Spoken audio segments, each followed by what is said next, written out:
next up, we're going to jump into the legislation sessions. So I'm thrilled to introduce Amal Arafath, a legal researcher with experience in international business law and policy.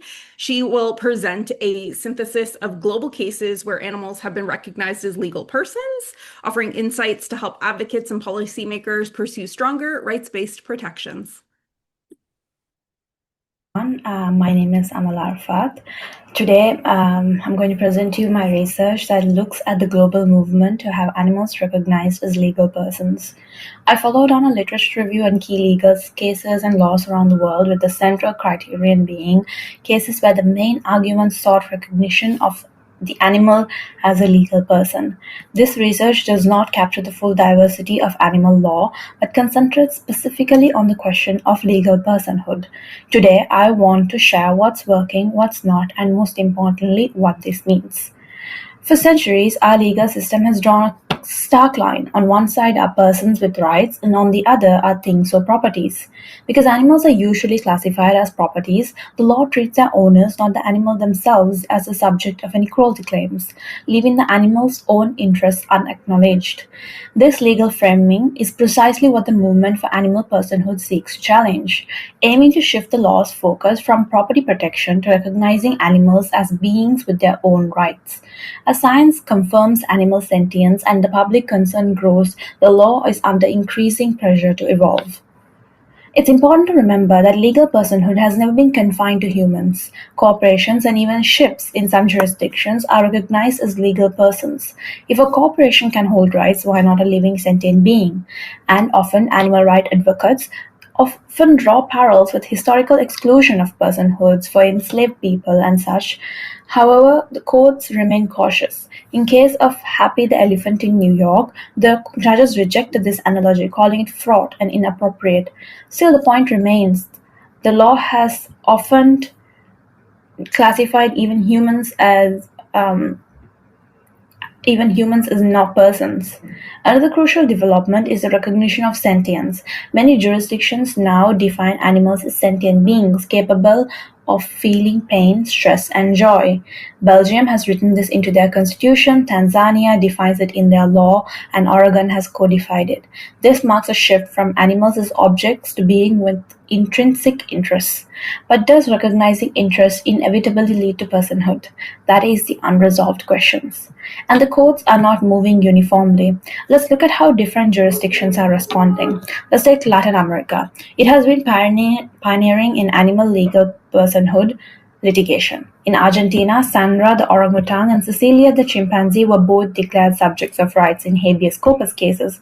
While these rulings were later reframed as welfare cases, the symbolic impact was enormous. In Colombia, the case of Chuchu the Andean bear illustrates internal judicial conflict.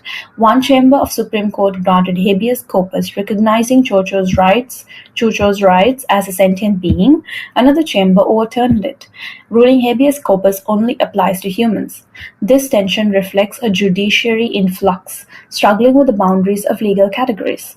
Now, India represents a different approach, one that is sweeping and top-down. The Supreme Court, in banning Jallikattu, which is a traditional bull-taming sport of the Tamil Nadu, declared that animals have the right to live with dignity and intrinsic worth. Building on the Supreme Court cases, high courts later declared the entire animal kingdom as juristic persons in different cases. They drew on corporate personhood, scientific evidence like the Cambridge Declaration on Consciousness, and indigenous principles such as ahimsa.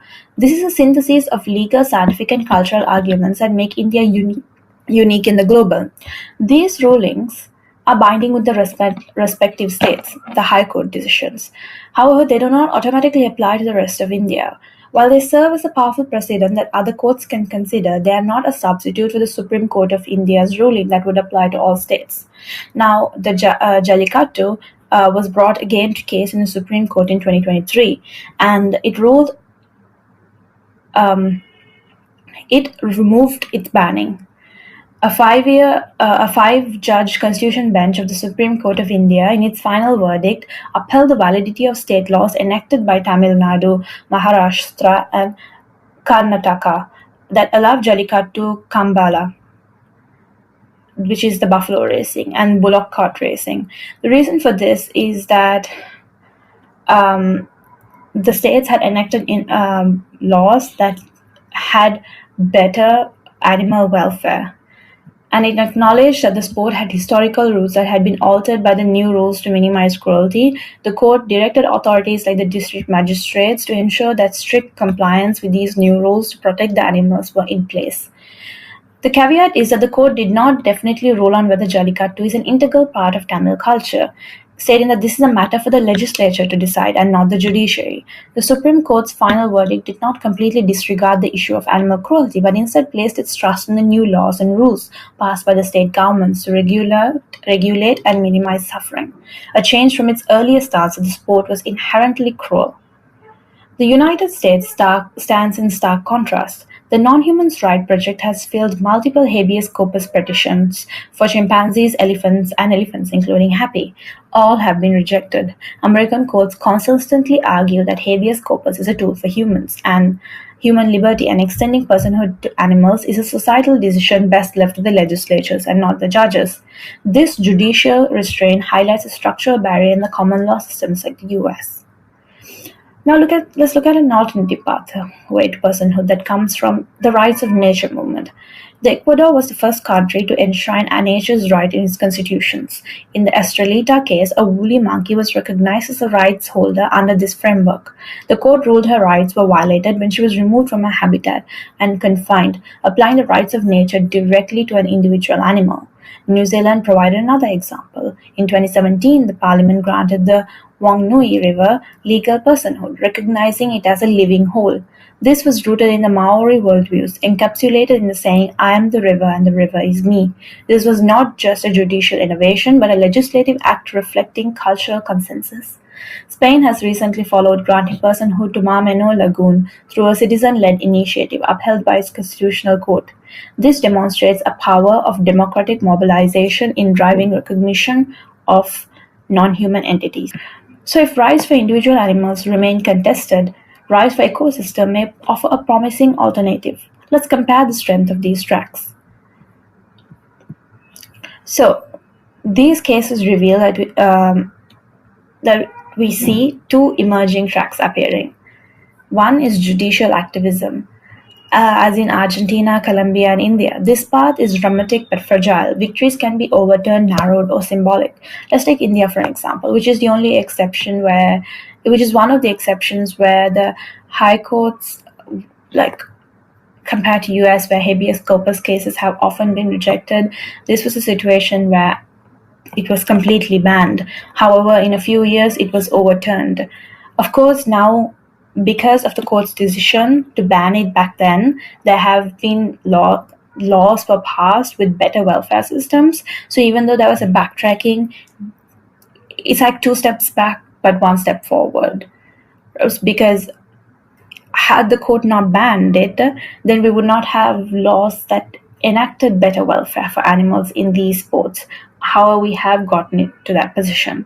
But we should also ensure that these changes are enshrined in our legislature, which is what we will see in our next slide, which is the second track, legislative recognition. As in New Zealand and Spain, this track is slower, but it produces more durable and systematic change because it rests on democratic or cultural consensus, like things like India and New Zealand. All of these have protection of environment and protection of animals in their cultural consensus. So it's very easy to bring about changes by pointing out the cruelties of these practices. And as you can see, like court cases, whereas they are very important, they bring public debate. When court cases often fail, they spark public debate, which in turn pressurizes the legislature. Legislative victories can provide a stable blueprint for jurisdictions hesitant to move through the courts. At the core of both is the philosophical reorientation. Animals are increasingly viewed not as properties, but beings with intrinsic worth and legitimate interests. This gives them a field in the legal space. So what are some action takeaways that we can take from this? First is to change our messaging, frame it bigger. Instead of focusing only on one animal, we can connect it to a bigger idea, the health of the ecosystems. Talk about rights of nature, frame animal protection as part of protecting our shared environment. The success in Ecuador and New Zealand shows this framing works. It brings in environmental allies and feels less radical to lawmakers. And stop over-relying on ineffective methods. The data suggests that pouring all of our resources into high-profile lawsuits in countries with resistant judiciaries like the US is not the most effective strategies for creating lasting change. Whereas these cases are very important for raising awareness, they shouldn't be our only or even primary strategy. We need to diversify our tactics and start with sentience, get it written into the law. We know that the legal recognition of sentience is vital and achievable goal. So let's start there. Focus your efforts on pushing for sentience to be codified into your law in your local state, national legislatures, because that can open many venues and legal pathways for animals to get justice. So, can animals be legal persons? The global answer right now is not yet fully, but the foundations are being laid. Courts and legislatures are beginning to move animals out of the legal category of things and towards recognition as subjects of rights. The pathways differ. Some jurisdictions experiment with bold judicial rulings, others pursue more durable legislative reforms, and some use rights of nature frameworks as an indirect but powerful avenue.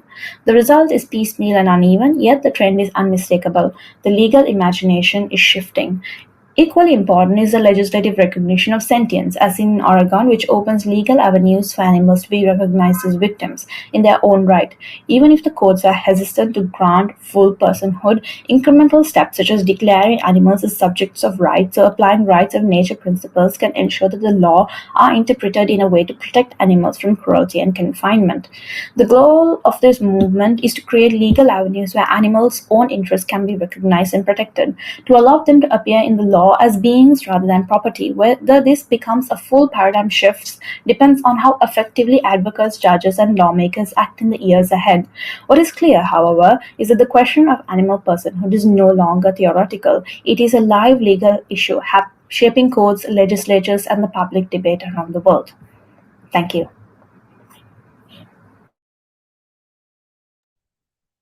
That was a wonderful presentation. Does anybody have any questions? I don't see any in the Q&A so far, but I am curious. For advocates in countries that are maybe further away from granting legal personhood, I know we saw Megan comment in Canada, companion animals are now considered family members, not property in family law, which is really exciting. But for those who are in countries that are further away, what's the most important, like, first piece of legislation to fight for?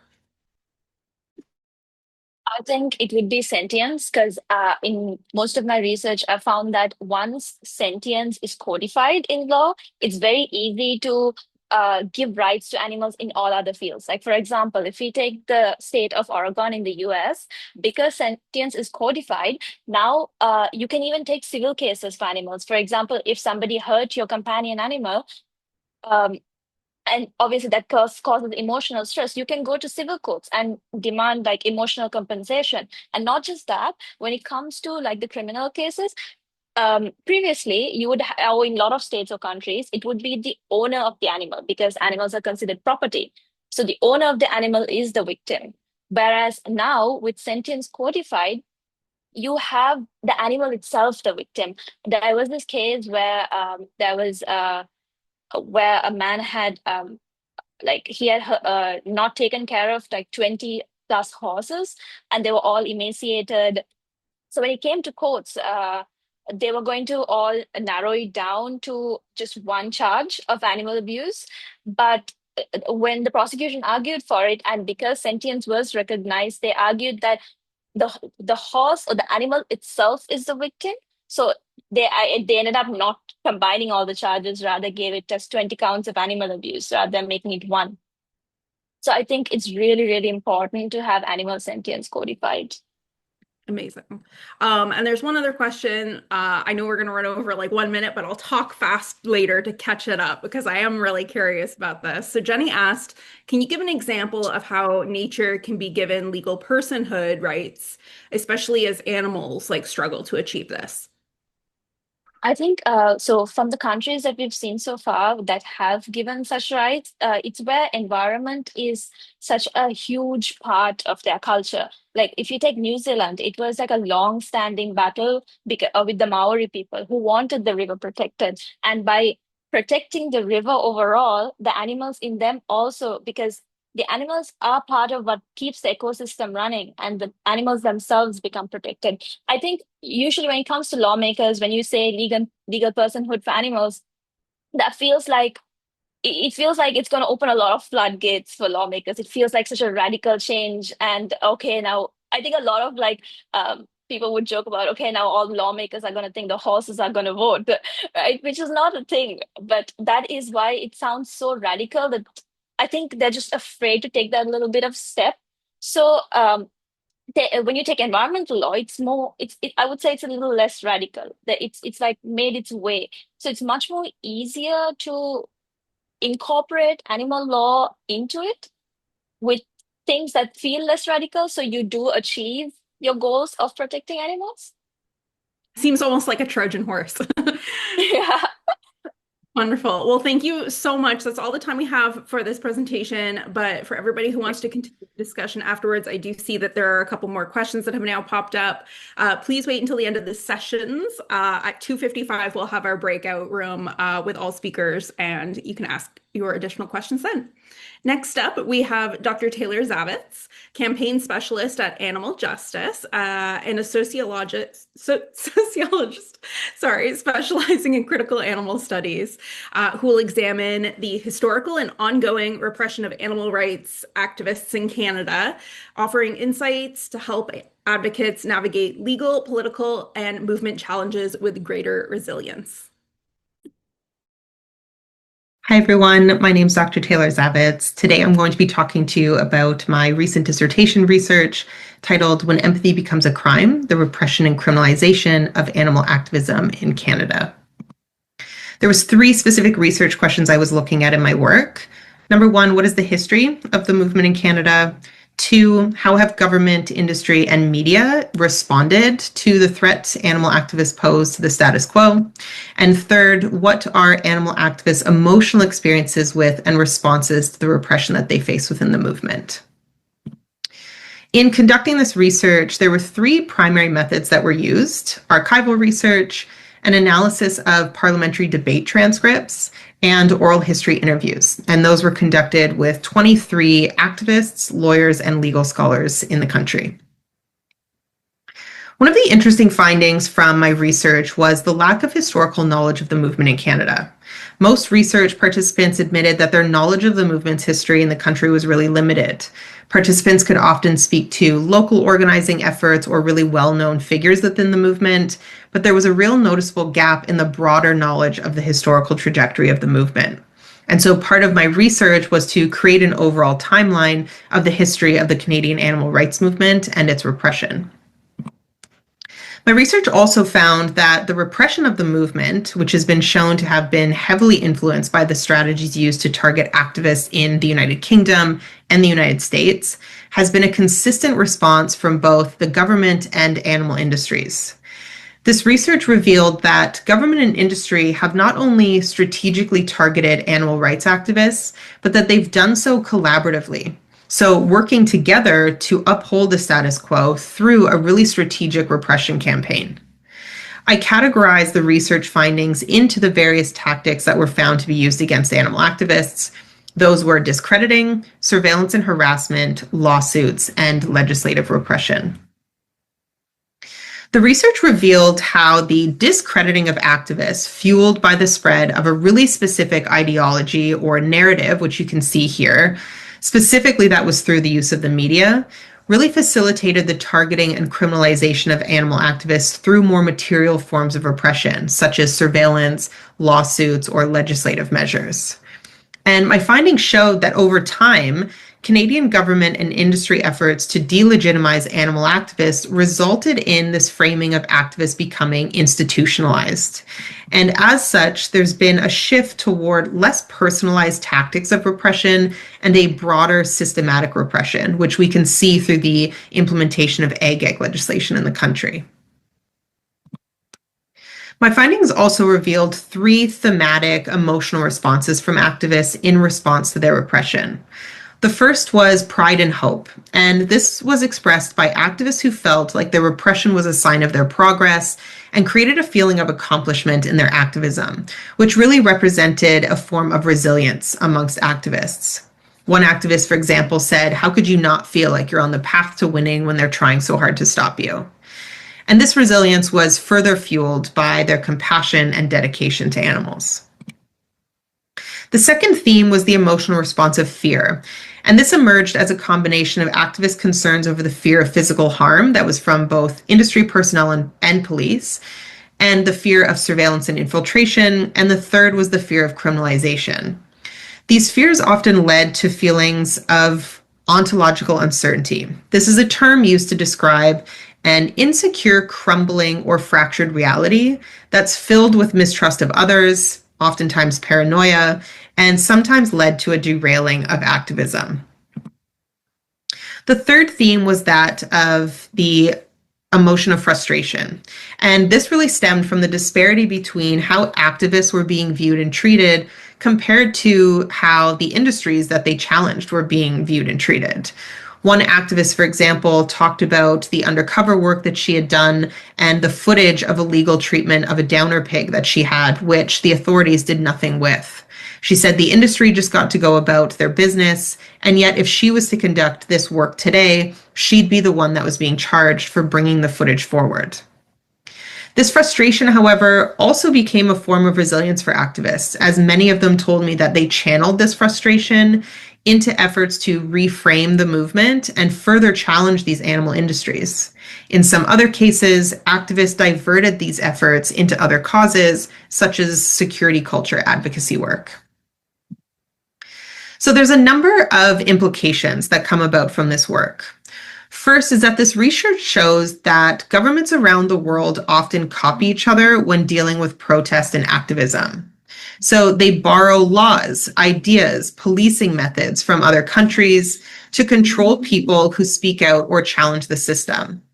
So understanding this pattern helps us see that the forces working against activists aren't just local. They're part of a much bigger international effort to silence dissent and protect powerful interests.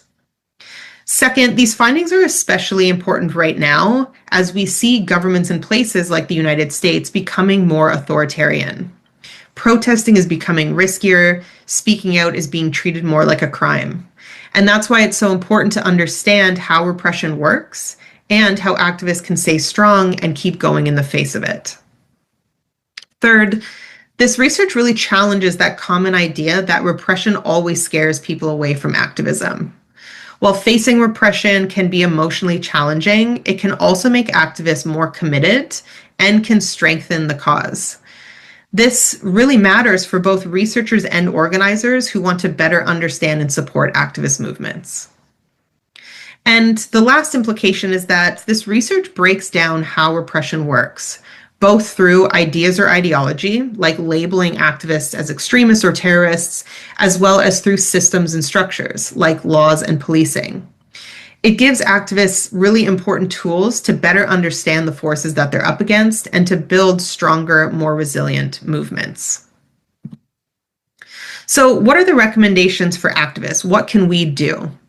First, we really need to educate ourselves on the movement, its history, its repression, and educate others. So what does that look like? That means we could host workshops, reading groups, teach-ins on the history of animal rights activism in Canada, as well as the history of state and corporate repression tactics.